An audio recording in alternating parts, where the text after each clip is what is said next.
The Depth to Delve Deep by Writer. Chapter 34. The sheep. Rather than heading straight back to his bedrock retreat, he hikes around the remainder of the island's rocky ridge perimeter. He covers 3/4 of the tiny island, all the while thinking, if only I can find a cave, then I'll be dry for the night if it should rain. Before his arrival, a general layout of the island from a posted topographical map at the ferry landing is looked at. By the map he learns the locations of several caves burrowed by the island coast. These old-fashioned hermit huts and Creed beehives are honored after many of Iona's martyred monks. Unfortunately, the dangerous drops down below the rocky ridges prevent him from seeing if there are any caves. He peers in between the crevices jutting up, then jumps down juxtaposed in an opening. His feet seemingly slip. He shall surely slide on the wet wedge, riding into the ridge itself whilst the mist hovers and hisses. He watches how the waves work their way in and out, endlessly arousing a spraying spout. His likelihood of finding what he's looking for lessens with each lurch. Luckily, he leaps learnedly back up to the top of the ridge. If there are caves down by the shore, they are certainly no drier than the sea itself. Upon reaching an impasse, he heads into the interior of the island. Perhaps the only part of the island wider than the length is in the middle. It bulges between two ends. He hoofs it inwards. While descending the tiny sloping glen, the caw of a crow distracts him. He ignores it until he realizes the omen-oriented observer is trying to tell him something. Just as he looks up, he slips and catches himself with both hands and both legs. He's stretched out but buckled enough to not let the wet ground soil his clothes. There beside his right hand is the skull of a bird. Rote picks it up and examines the nature of the skull. He thinks it probably belongs to a raven, being too large to be a crow, judging by the size and way the beak curls. The beak itself isn't black. He can faintly detect remnants of sun peeling, though the remnants are colorless. With the skull in hand, he takes a step.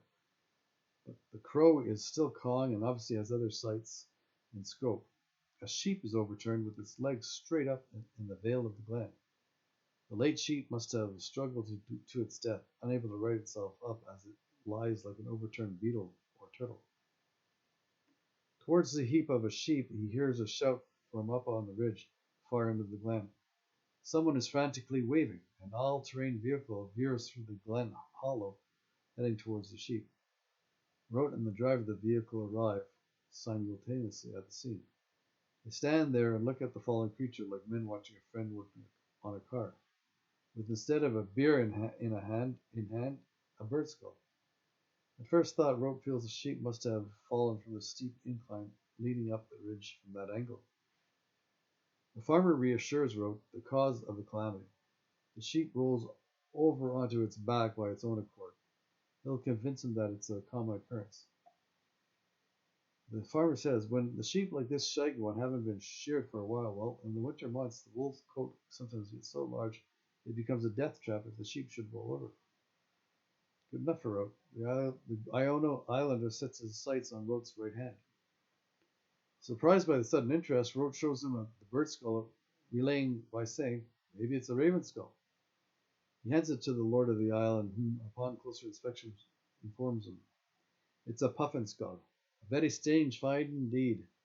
They're rarely if ever found. No one really knows where they go to die. The thought leaves Rote amused. He would like to leave life like them, with intrigue. Rote remembers being on Staffa earlier. He's since learned hundreds, if not thousands, of puffins migrate there each year. And yet one more skull is seen by him while atop a puffin top. What the island farmer says resonates.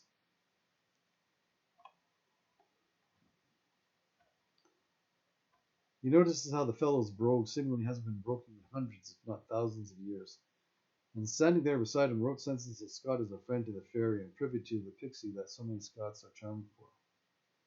With the skull safely stored in the same manner he collects stones from such special places, Rote continues up the next ridge. He walks until he reaches the end. He looks down into an inland bay.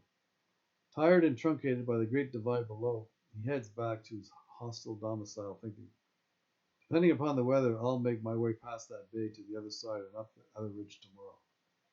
That way he can begin searching for caves, bearing saintly names, names given to lives lived and lost early in Iona's history via the Vikings, amongst the other vetted villainy through the Dark Ages, who wash ashore in their pillaging and plundering ways, perhaps raping the pious pilgrims before suffering them to a more than probable punishing death. So becomes a martyred monk. Surely they seek caves in peril. They must have seemed and served as sanctuaries until the surf surfaces, surmises Rote. Thereafter the caves are named on behalf of the bereaved and believed dead brothers, canonized as saints.